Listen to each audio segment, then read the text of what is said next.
MLC కవిత నోరు అదుపులో పెట్టుకోవాలని అన్నారు మంత్రి ప్రభాకర్ గౌడ్. 10 ఏళ్లు పూలే గుర్తుకు రాలేడా అని ప్రశ్నించారు. బీఆర్ఎస్ పార్టీ పదవులను ఎస్సీ ఎస్టీ బీసీలకు ఇచ్చిన తరువాత మాట్లాడాలన్నారు. విగ్రహాలతో రాజకీయం చేయొద్దని విమర్శించారు పొన్నం. లిక్కర్ కేసు విచారణలో కవిత బిజీగా లేదన్నట్టుందని అన్నారు మంత్రి. ముందు చెప్పినట్టు రాష్ట్రంలో కుల గణన చేసి తీరుతామన్నారు. అందుకోసం మేధావుల సలహాలు తీసుకుంటున్నామని అన్నారు మంత్రి పొన్నం. హైదరాబాద్ గాంధీ భవన్లో ఈ వ్యాఖ్యలు చేశారు మంత్రి పొన్నం. మేము ఒక మంచి కార్యక్రమం తీసుకున్నప్పుడు ఎవరు పడితే అది ఏది వాగుతో దానికి జవాబు చెప్పే అవసరం లేదు. అసలు ఒక మాట చెప్తాను, ఇలా శాసనసభ అనేది ఒక ప్రత్యేకమైనటువంటి ఏరియా. దానికి స్పీకర్ గారి పరిధిలో దానికి ఒక పద్ధతి ఉంటుంది. శాసనసభ్యులకు ప్రివిలేజ్ ఉంటుంది. రాజకీయం చేయదలుచుకుంటే బయట ఎక్కడైనా రాజకీయం చేయండి. శాసనసభ ప్రిన్సెస్ లో శాసన సభ్యురాలు కానిటువంటి వ్యక్తి ఈ విధమైన రాజకీయం చేయడం ఇది మంచిది కాదు. శాసనసభ గౌరవాన్ని కూడా మంచిది కాదు.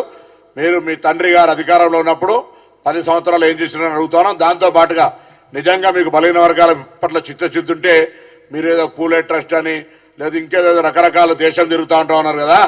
మీరు మీ పార్టీలో ఉన్నటువంటి తెలంగాణ రాష్ట్ర సమితి అధ్యక్ష పదవి, శాసనసభ పక్ష పదవి, కార్యనిర్వాహక అధ్యక్ష పదవి మీ కుటుంబ సభ్యులు 3 ఉన్నారు కదా. ఒక బీసీ, ఒక ఎస్సీ, ఒక ఎస్టీకి ఇచ్చి అప్పుడు న్యాయము సామాజిక న్యాయం గురించి మాట్లాడే అడుగుతుంటారు తప్ప ఊరికనే ఏది పడితే అది మాట్లాడితే నీకు చెల్లుతుంది అనుకోవద్దు.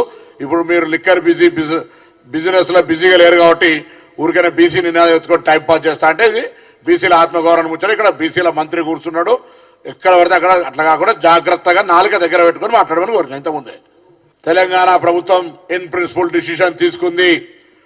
తెలంగాణ రాష్ట్రంలో బీసీ కుల జనగణన జరపడానికి నిర్ణయం తీసుకుంది. దానికి సంబంధించి భవిష్యత్తులో ఎటువంటి ఇబ్బంది న్యాయపరం లేకుండా ఉండడానికి కొరకు అవసరమైన సలహా సూచనలు ఇవ్వమని సందర్భంగా కోరుతా ఉన్నాం.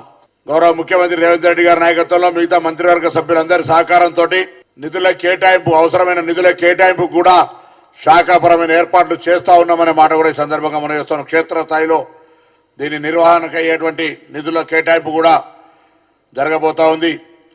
శాస్త్రీయంగా ఎటువంటి ఇబ్బంది లేకుండా ఉండే విధంగా జరపాలనేటువంటి ఆలోచనతో ఈ ప్రభుత్వం ఉంది. కాబట్టి దీనికి అన్ని రకాల హక్కులు హంగులు ఏర్పాట్లు చేసుకునే దిశ లోపల అందరికీ ఈ అంశం మీద ఎవరెవరికైతే అన్ని రాజకీయ పార్టీలు కూడా రాజకీయపరమైనటువంటి చర్చలు కాకుండా ప్రభుత్వం తీసుకునేటువంటి ఒక గొప్ప నిర్ణయం నిజంగా బలహీన వర్గాల పట్ల చర్చిస్తుంటే ప్రేమ ఉంటే మిమ్మల్ని కూడా ఆహ్వానిస్తా ఉన్నాం. మీరేమైనా సలహాలు ఇవ్వదలుచుకుంటే దానికి అభ్యంతరం లే.